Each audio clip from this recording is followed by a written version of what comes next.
I'm still reeling from what happened, and honestly, I need to know if I was wrong. My mother, for years, has called me the worker bee of the family, a not-so-subtle jab at my older sister, Clara, who she's always seen as the queen bee. Clara was supposed to be the talented, successful one, destined for greatness, especially in music. But then, at the most important performance of her life, everything fell apart on stage, and I was right there to see it. Was I wrong for the mix of emotions that ran through me, for the complicated relief that washed over me when her perfect world crumbled? Tell me, would you have done the same? Let me take you back to the beginning, to understand the full scope of this twisted family dynamic. I'm Sarah, and I'm 28. Clara is 30. From the moment I can remember, our mother, Eleanor, built a pedestal for Clara. Clara was the firstborn, the gift, the one who could do no wrong. She was naturally beautiful, effortlessly charming, and from a young age showed an aptitude for music, particularly piano. My mother, a frustrated musician herself, latched onto Clara's talent with an almost terrifying intensity. Every waking moment seemed dedicated to cultivating Clara's gifts. She was enrolled in the best music schools, had private tutors, attended prestigious summer camps, and even had a special, soundproofed room built in our house just for her practice. My role, it seemed, was to be the supportive younger sister, the quiet one who didn't rock the boat. I was good at school, sure, I got decent grades, but I never had that spark my mother saw in Clara. I was practical, organized, and hard-working. I excelled at things that weren't glamorous, managing budgets, planning events, fixing things around the house, studying subjects that were considered boring, but paid well. My mother often commented on how I was so reliable, so sensible, always followed by a sigh and a wistful look in Clara's direction, as if wishing Clara possessed an ounce of my practicality. The worker bee moniker started subtly, a seemingly innocuous joke. Oh, Sarah's the worker bee, always buzzing around, getting things done, she'd say at family gatherings, while Clara would sit gracefully, accepting compliments on her latest musical achievement. It became a running gag, one that stung more deeply each time. I wasn't just a worker bee, I was the worker bee, implying Clara was the queen, deserving of all the accolades, all the attention, while I toiled in the background, making sure the hive ran smoothly. My father, bless his heart, tried to balance things out. He'd often praise my accomplishments, my hard work, my common sense. He'd say, "Sarah builds things, Eleanor. She creates stability." But even his attempts were often brushed aside by my mother, who was utterly fixated on Clara's musical trajectory. Clara, for her part, wasn't malicious, not intentionally. She was just used to it, used to the praise, the attention, the assumption that everything would always go her way. She had a certain air of entitlement, born not from malice, but from never having to truly struggle for anything. Opportunities were handed to her, doors opened, scholarships appeared. She genuinely believed in her own hype because everyone around her, especially our mother, reinforced it constantly. I remember one Christmas when I spent weeks knitting a beautiful, intricate scarf for my mother, choosing her favorite colors, putting my heart into every stitch. When she opened it, she gave a polite smile and a quick "Oh, how lovely, dear." Then Clara presented a hastily drawn charcoal sketch, something she'd whipped up in an hour, and my mother gasped, eyes wide with adoration, declaring it a masterpiece worthy of a gallery. That's when I truly understood the depth of the disparity. My practical, time-consuming effort was barely acknowledged, while Clara's raw, unrefined talent was worshipped. I eventually learned to channel my resentment into my own ambitions. I pursued a degree in business, worked tirelessly, and built a successful career in project management. I was good at what I did, and I found a quiet satisfaction in my achievements, even if they didn't elicit the same fanfare from my mother. Meanwhile, Clara's musical career was progressing. She graduated from a prestigious conservatory, won a few minor competitions, and even started performing professionally, mostly in smaller, classical venues. My mother would meticulously track every performance, every review, every mention, forwarding them to the entire family with breathless excitement. "Our Clara is destined for greatness," she'd declare, as if it were a prophecy. The culmination of all this was a grand competition, the National Young Artists Showcase, a massive, career-defining event for aspiring classical musicians. The winner would not only receive a substantial cash prize, but also a record deal and a national concert tour. This was it. This was Clara's moment. My mother had been talking about it for years, ever since Clara first expressed an interest in music. It was the apotheosis of all her hopes and dreams for Clara. The entire family was expected to attend the final round, which was being held in a major concert hall in the city. My mother had bought us all new outfits, booked a fancy dinner reservation for afterward, and even printed custom Team Clara T-shirts, which I politely declined to wear, earning me a sharp look from her. The night of the competition arrived, and the atmosphere was electric. The concert hall was packed. My mother was practically vibrating with excitement, clutching Clara's hand backstage, offering last-minute words of encouragement, adjusting her dress, fussing over her hair. I sat in the audience with my father, watching the other contestants perform. They were all incredibly talented, each one delivering a flawless, breathtaking performance.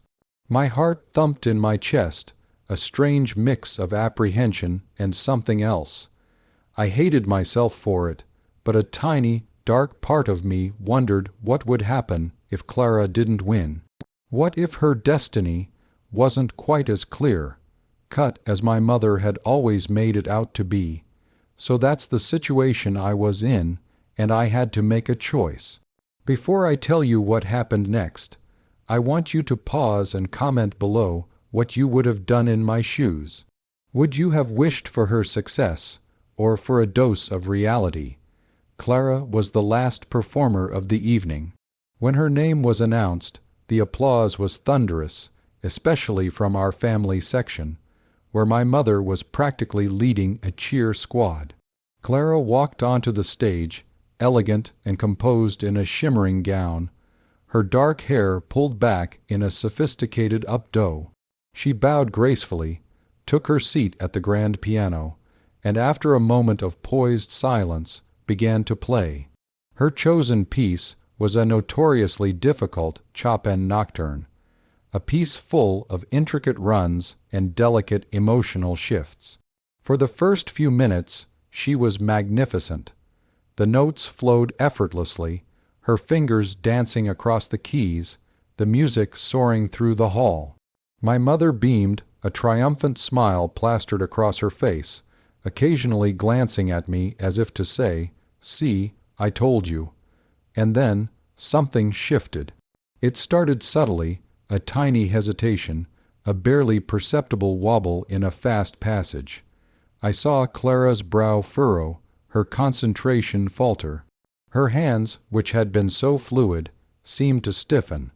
A few wrong notes slipped in jarringly. It was like watching a perfect machine suddenly seize up. The music became choppy, uneven. The emotional depth she had initially captured began to unravel, replaced by a desperate scramble to regain control. The audience, which had been captivated, began to shift uncomfortably. Whispers started, like a ripple through the room. My mother, still smiling, began to look increasingly panicked, her eyes wide with a dawning horror. Clara's performance continued to spiral. She stumbled over an entire section, completely losing her place. She stopped, visibly shaking, her face pale. She took a deep, shuddering breath, tried to restart, but her fingers refused to cooperate. The silence in the hall became deafening, thick with collective awkwardness and pity. My heart was pounding, a strange, conflicting mix of emotions warring within me. Part of me felt a genuine pang of sympathy for my sister, seeing her so utterly exposed and vulnerable. But another, darker part, the part that had been called the worker bee, for years, the part that had always been overlooked, felt a flicker of something akin to vindication. This was the moment her carefully constructed world, her mother's grandiose vision for her, was shattering. She tried again, but it was no use. Her hands froze above the keys. Tears welled in her eyes, silent and heavy. She slowly, shakily stood up, gave a small, defeated bow, and walked off the stage, her head down. The applause that followed was sparse, hesitant, filled more with sympathy than admiration. My mother, utterly devastated, had her hands clamped over her mouth, tears streaming down her face. My father put an arm around her, trying to comfort her, but she was inconsolable. Backstage, it was chaos. Clara was sobbing uncontrollably, utterly humiliated. My mother rushed to her, smothering her with hugs and apologies, blaming the piano, the acoustics, the pressure, anything but Clara's own performance. I stood back, observing the scene, a quiet observer to the demolition of a lifelong dream. Clara, the queen bee, had stumbled, spectacularly and publicly. The aftermath was difficult, to say the least. Clara retreated into herself, refusing to talk about the competition. She stopped practicing, canceling all her upcoming engagements. My mother, after the initial shock, tried to rally, tried to reframe it as a minor setback, a learning experience. But the sparkle was gone from her eyes when she spoke of Clara's future. The prophecy of greatness seemed to have been rescinded. Clara eventually decided to take a break from music altogether, exploring other interests, trying to find herself outside the confines of a grand piano and my mother's expectations. It was a painful, but perhaps necessary, process for her. For me, the dynamic shifted subtly, but significantly. My mother, for the first time, seemed to see me, really see me. She started asking about my work, my projects, my life. She complimented my practical skills, my ability to handle challenges, my resilience. The worker bee. Comment still came up occasionally, but now it was tinged with a grudging respect, an acknowledgement that perhaps my steady, consistent efforts had their own value. She even asked for my advice on a few things, something that would have been unthinkable before.